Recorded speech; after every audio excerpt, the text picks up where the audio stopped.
News, सच जरूरी है। नमस्कार दर्शकों, ये है एमएनएस न्यूज नेटवर्क और आप देख रहे हैं एमएनएस न्यूज टीवी। मैं हूं आपके साथ शुभांगी। तो आइए देखते हैं आज की कुछ खास खबरें। पटना में विरोध प्रदर्शन के बीच बीजेपी नेता की मौत, पुलिस ने किया लाठीचार्ज, छोड़े आंसू गैस के गोले। बिहार के पटना में गुरुवार को भारतीय जनता पार्टी के कई नेताओं पर लाठीचार्ज किया गया। इस घटना में एक बीजेपी नेता की मौत हो गई है। बीजेपी नेताओं का कहना है कि पटना के डाक बंगला चौराहे पर पुलिस ने बल प्रयोग किया। लाठीचार्ज में जहानाबाद नगर में बीजेपी के महामंत्री विजय कुमार सिंह की मौत हो गई है। भाजपा नेता शिक्षकों की नियुक्ति को लेकर बिहार सरकार के खिलाफ प्रदर्शन कर रहे थे। जानकारी के मुताबिक बीजेपी नेताओं पर उस वक्त लाठीचार्ज किया गया जब वे विधानसभा मार्च निकाल रहे थे। सुरक्षा कर्मियों ने भाजपा कार्यकर्ताओं को तीतर बितर करने के लिए पानी की बौछार की और लाठीचार्ज भी किया। पुलिस ने वाटर कैनन और आंसू गैस का किया इस्तेमाल। पटना में गुरुवार को बीजेपी कार्यकर्ता और नेता मौजूदा नीतीश सरकार के खिलाफ विरोध प्रदर्शन के साथ साथ मार्च निकाला गया था। पुलिस ने प्रदर्शनकारियों को प्रदर्शन स्थल से हटाने और विधानसभा के घेराव से रोकने के लिए वाटर कैनन और आंसू गैस के गोलों को इस्तेमाल किया था। पटना में बीजेपी के इस मार्च में बिहार बीजेपी के कई बड़े नेता भी शामिल हुए। विधानसभा का घेराव करने जा रहे थे भाजपा कार्यकर्ता। जी हां, बीजेपी के नेता और कार्यकर्ता विधानसभा का घेराव करने जा रहे थे। इसी दौरान पहले पुलिस ने बीजेपी के नेता और कार्यकर्ताओं को रोका। थोड़ी देर बाद पुलिस ने उन पर लाठीचार्ज कर दिया। मिल रही जानकारी के अनुसार ये मार्च पटना के गांधी मैदान के विधानसभा तक निकाला जा रहा था। आइए बढ़ते हैं अगली खबर की ओर। कुलदीप जगीना हत्याकांड, बीजेपी नेताओं ने कानून व्यवस्था पर उठाए सवाल। बीजेपी नेता कुपाल हत्याकांड के आरोपियों पर गोलीबार की घटना को लेकर अब बीजेपी ने कांग्रेस सरकार पर निशाना साधना शुरू कर दिया है। हालांकि पुलिस ने इस घटना के बाद 4 आरोपियों को गिरफ्तार कर लिया है और बाकी की तलाश जारी है। पूर्व सीएम वसुंधरा राजे ने ट्वीट करते हुए लिखा है कि गैंगस्टर कुलदीप जगीना हत्याकांड से कांग्रेस सरकार में जंगल राज का एक और अध्याय जुड़ा गया है। जब आप राजस्थान में थाने में फायरिंग व गैंग रेप की घटनाएं नहीं रोक पाए, ऐसे में रोडवेज बस में अपराधियों को लेकर जाना तथा बस की सूचना कुलदीप के विरोधियों तक पहुंचाना, ये प्रशासनीय सरकार की मिलीभगत के बिना कैसे संभव है। सांसद राज्यवर्धन बोले, किसे बचा रहा गुह लूट कुशासन।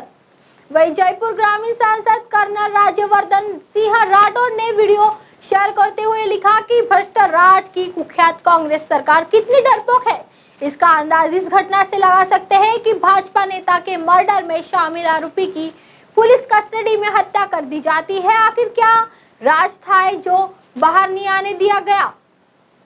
इन सबके पीछे आखिर किसका हाथ, किसके बचा रहा गृह लूट कुशासन। राठौड़ बोले, पुलिस की समझदारी कहे या अपराधियों के साठगांठ।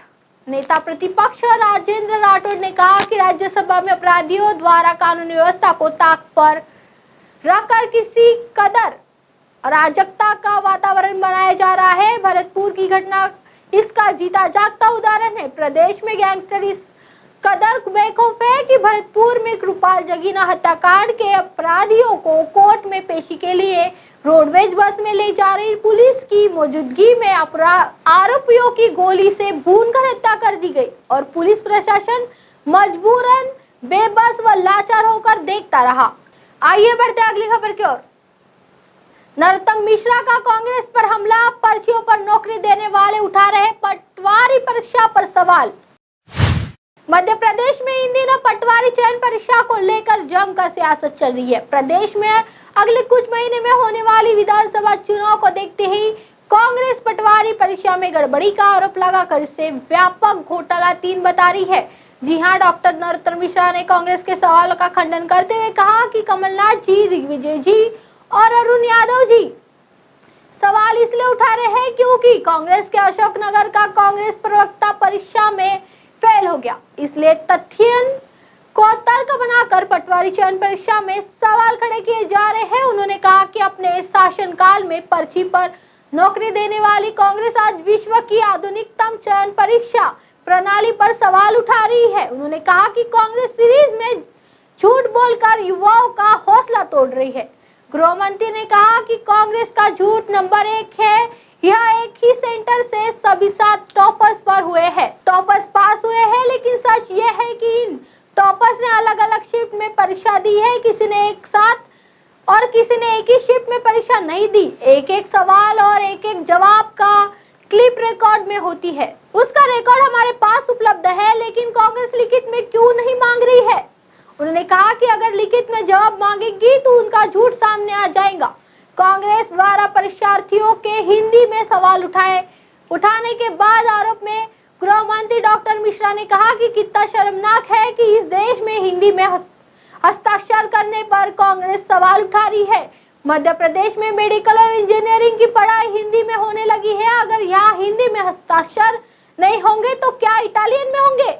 अब आप हमारे चैनल को आपके मोबाइल पर भी देख सकते हैं। मोबाइल ऐप पर देखने के लिए play store MNS News T आज डाउनलोड करें। इंस्टा, ट्विटर, हाईकुक, फेसबुक और कई सोशल मीडिया के प्लेटफॉर्म पर हमारा चैनल उपलब्ध है। आप इसे यूट्यूब पर भी देख सकते हैं। आप हमारे चैनल को लाइव भी देख सकते हैं www.mnsnewst.com पर। फिलहाल वक्त चला है दर्शकों ब्रेक का। ब्रेक से लौटने के बाद देखिएगा देश और दुनिया की तमाम खबरें। बनी रही है MNS News TV पर। नमस्कार।